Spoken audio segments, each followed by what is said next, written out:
नमस्कार मित्रों, आज हम आपको सुनाने जा रहे हैं बृहस्पतिवार व्रत कथा, जो भगवान विष्णु और देवगुरु बृहस्पति देव को समर्पित है। बृहस्पति देव को बुद्धि, विद्या, धर्म और सौभाग्य का देवता माना जाता है। गुरुवार के दिन श्रद्धा से बृहस्पति देव का व्रत और कथा करने से धन, संतान, शिक्षा और सभी मनोकामनाओं की पूर्ति होती है। तो चलिए कथा शुरू करते हैं। प्राचीन समय की बात है। एक नगर में एक अत्यंत धनी व्यापारी रहता था। वह जहाजों द्वारा दूर दराज देशों में व्यापार करता और खूब धन कमाता था। धन के साथ साथ वह दान पुण्य भी खुले दिल से करता था। परंतु उसकी पत्नी अत्यंत कंजूस थी। वह दान के नाम से भी चिढ़ती थी और किसी को एक पैसा भी नहीं देती थी। एक बार व्यापारी व्यापार के लिए बाहर गया। उसी समय बृहस्पति देव साधु का वेश धारण कर उसके घर भिक्षा मांगने आए। व्यापारी की पत्नी बोली, हे साधु महाराज, मैं इस दान पुण्य से बहुत परेशान हो चुकी हूँ। कोई ऐसा उपाय बताइए जिससे मेरा सारा धन नष्ट हो जाए, ताकि मुझे चैन मिल सके। बृहस्पति देव ने समझाया, देवी, धन और संतान से कोई दुखी नहीं होता। अधिक धन हो तो उसे पुण्य कार्यों में लगाओ, कन्याओं का विवाह कराओ, विद्यालय और बाग बगीचे बनवाओ। लेकिन पत्नी पर इन बातों का कोई प्रभाव नहीं पड़ा। तब बृहस्पति देव ने कहा, यदि तुम्हारी यही इच्छा है तो 7 गुरुवार ये कार्य करना।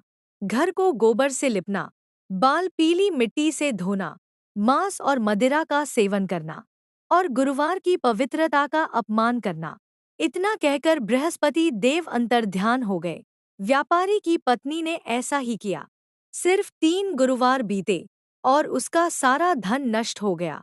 कुछ ही समय में उसका अंत हो गया। जब व्यापारी लौट कर आया तो सब कुछ उजड़ा हुआ पाया। वह अपनी पुत्री को लेकर दूसरे नगर में जाकर रहने लगा और जंगल से लकड़ी काटकर जीवन यापन करने लगा। एक दिन उसकी पुत्री ने दही खाने की इच्छा जताई, लेकिन व्यापारी के पास एक पैसा भी नहीं था।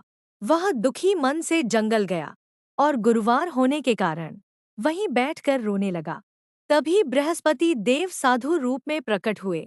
बृहस्पति देव ने कहा, चिंता मत करो, तुम गुरुवार को चना, गुड़ और जल से मेरी कथा और पूजन करो, सब कष्ट दूर हो जाएंगे। व्यापारी बोला, महाराज, मेरे पास तो इतना भी नहीं है। बृहस्पति देव मुस्कुराए और बोले, लकड़ियां शहर में बेचो, आज तुम्हें अच्छे दाम मिलेंगे। व्यापारी की लकड़ियां अच्छे दाम में बिक गई। उसने दही लिया, चना गुड़ से कथा की और प्रसाद बांटा। उसी दिन से उसके जीवन में सुख लौटने लगा। लेकिन अगले गुरुवार वह कथा करना भूल गया।